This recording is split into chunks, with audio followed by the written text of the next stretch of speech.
Chapter 21: Arthur's Final Battle. The crowds were beginning to drift out of the marquee and towards the new library, where a speech from Alfred Thorpe was imminent. According to the running order obtained by Trevor, the Prime Minister was due to speak for around 10 minutes in total, which would include announcing the winner of the baking competition and culminating with the cutting of the ribbon to open the new library. Alongside the press area, a sound desk had been set up ready for the moment of the Prime Minister's speech.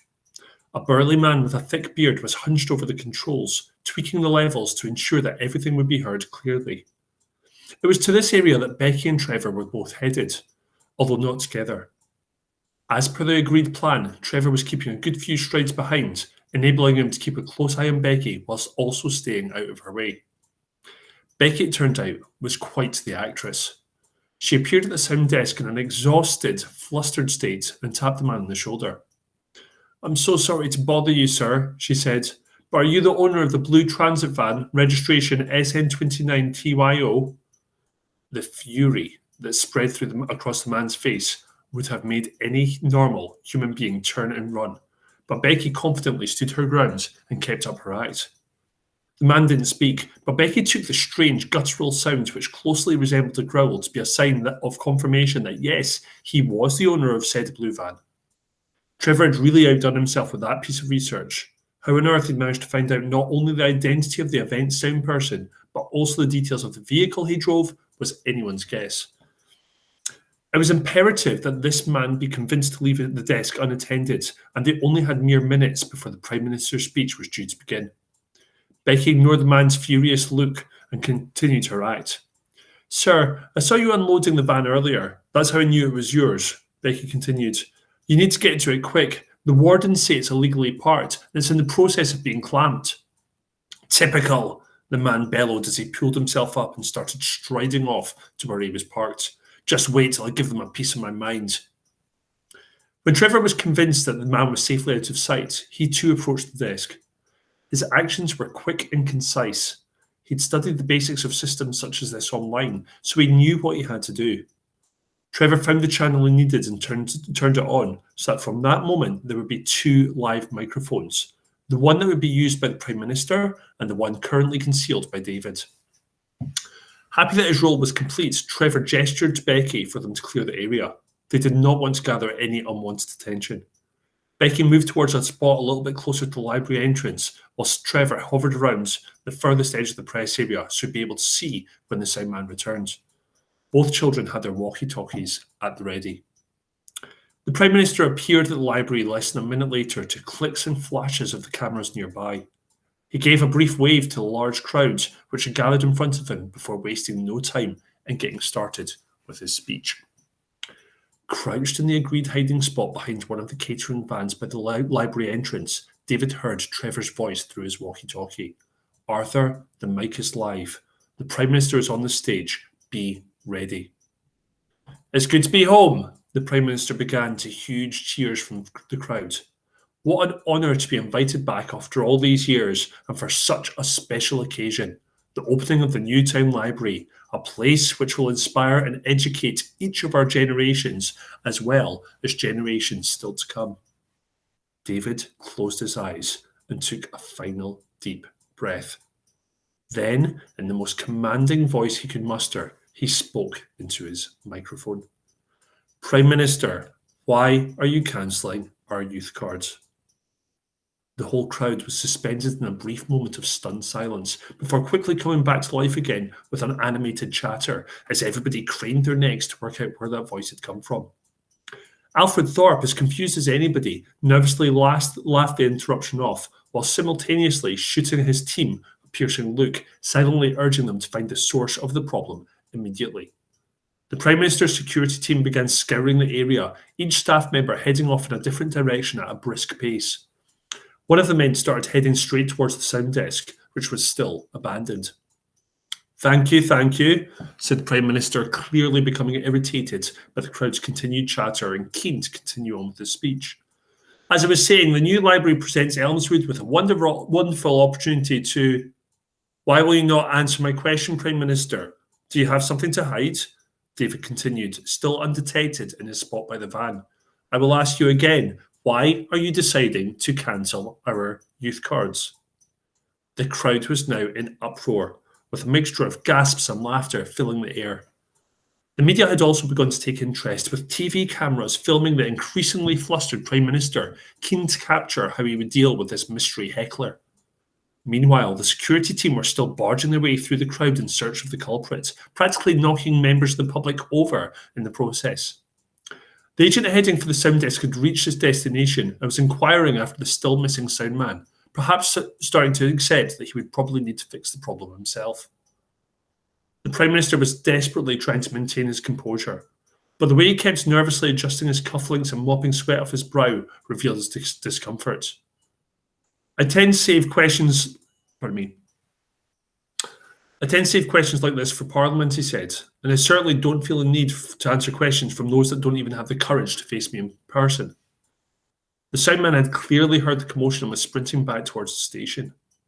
Meanwhile, having failed to spot any suspicious activity within the crowd itself, the Prime Minister's security agents were now beginning to search further afield. 2 agents were heading in the direction of David's hiding spot. "Arthur, the game's nearly up," came Becky's voice over the walkie-talkie. "They're seconds away from cutting the mic. You've got to do something." It was as if he was in that English class with the pencil sticking out of his teacher's bum all over again. David began to act before he'd had a chance to properly think. He stood up and began walking away from his hiding space and towards the crowd. As he walked, he continued to talk into the microphone. "I'm no coward, Prime Minister. My name is David, and I'm a student at Elmswood High." He waved his arm high to catch the Prime Minister's attention. What the others would think of him revealing his identity remained to be seen, but this no longer felt like a time to be hiding behind codenames. "Prime Minister, I will ask you again, why are you taking away my youth card?" Alfred Thorpe looked across at David with pure contempt, a look that, thankfully for him, most of the press and TV crews would have missed, as all cameras were now pointed directly at David, with everyone keen to capture the identity of the mystery heckler. David suddenly felt both of his arms being forced behind him as he was grabbed by security. He lost his grip of the microphone and it fell to the ground. As he felt himself being dragged backwards away from the crowd, he gave one final attempt to address the Prime Minister. "I just need you to answer my question, Prime Minister. What have you got to hide?" David shouted as loud as he could. "Why are you taking away our youth cards?" The Prime Minister waited until David was completely out of sight before attempting to resume his speech. "I'm terribly sorry for that interruption," he said, grateful that the problem had finally been taken care of. "Now, where was I?" "Why can't you answer the boy's question?" a man shouted from the front of the crowd. "A quick answer wouldn't have done any harm," shouted someone else from the back. "Maybe he's hiding something after all." It was mere seconds before the disapproving comments and murmurs of the crowd transformed into full-scale booing and jeering. The Prime Minister had lost control of his audience. He was stuck like a rabbit in the headlights, and the media was capturing every second of it. He could picture the headlines. This could be the end of him. To lose a crowd like this was one thing, but in his hometown, he was done for. Against all his better judgment, the Prime Minister did what he felt he had to. With a finger to his lips, he gestured the crowd for quiet, then took a deep sigh, almost in resignation. "Bring the boy back," he said. It had taken a few minutes for word to reach security, who by this point had almost hauled David all the way back to Main Street. But when they eventually got the orders, they had no choice but to obey them. David was led back through the crowd to whoops and cheers, with a few people reaching out to pat him on the back or get a high five. Unused to this level of attention, David felt hugely embarrassed, giving shy smiles and trying his best to keep his eyes down as he neared the front of the crowd. Eventually, he found himself standing side by side with the Prime Minister, who looked down on him like dirt on his shoe, clearly deeply unimpressed by David's antics and keen to get the whole thing over with. "I believe you had something you wanted to ask me," the Prime Minister said, unable to mask the clear irritation in his voice. Confronting the Prime Minister from the safety of his hiding place was one thing, but now that David was out in the open, he began to lose his nerve. Hundreds of pairs of eyes were studying him, not to mention the relentless clicking and whirring of the cameras from the press area.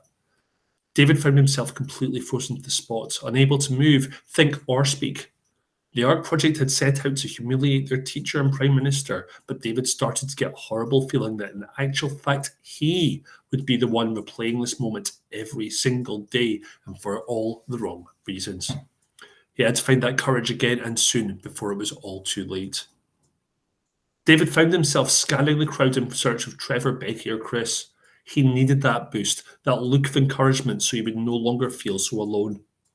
His eyes were firstly drawn to the front row, where he spotted Mr. Torrance standing with the other contestants. There was no hiding the look of glee on his teacher's face. It was no different, really, to the glint in his eye he was so used to seeing during his English lessons, the sheer pleasure Mr. Torrance took from the embarrassment and humiliation of others. Towards the rear of the crowds, David spotted Chris, who was far too busy to notice him at all. The police had arrived by this point, and he was busy being interviewed, his mum standing beside him with a hand on his shoulder. In a final attempt to find Becky or Trevor, David looked to the centre of the crowd, flitting desperately from face to face in search of his friends. Just when he was about to give up all hope, David suddenly found the comfort he was looking for, but it wasn't the face he was expecting. Kazima. He could hardly believe it. David saw his friend giving him a beaming smile before theatrically miming the lifting of a great sword, mouthing the word Arthur and giving him a thumbs up. David knew what he needed to do.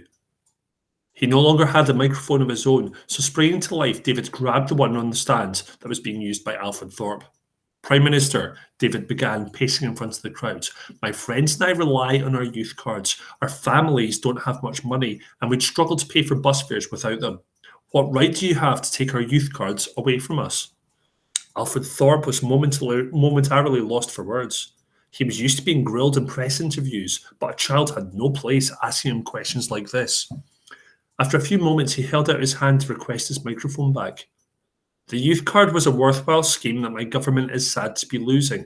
Unfortunately, our budget dictates that it is no longer affordable for our nation, and sacrifices need to be made. The majority of voters that have been polled in this matter have in fact given their full support to Prime Minister.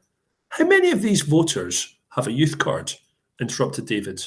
Well, everyone knows that you need to be over 18 to vote in this country, the Prime Minister nervously laughed. And that is, of course, the age at which the youth card expires. How many people under the age of 18 are in support of your new changes, Prime Minister? I'm sure that many young people would recognise that the government needs to prioritise. Prime Minister, have you actually spoken to any young people about your government's proposed cutbacks? I'm sure that many of our MPs have spoken with constituents regarding Prime Minister. You're not answering my question. Have you spoken to any young people about the cutbacks? These changes are a relatively new development, and so, Prime Minister, can you give an example of when you have consulted young people about anything? Of course, there have been many times that I have. Can we have one example, Prime Minister? David and the crowd watched and waited. Alfred Thorpe continued to laugh nervously, maybe trying to brush the whole thing off as a silly child asking silly questions. But all this time, the dozen or so news networks with their cameras and microphones were capturing every second of the spectacle. The moment a child who had barely entered his teenage years had the Prime Minister of the United Kingdom well and truly stumped.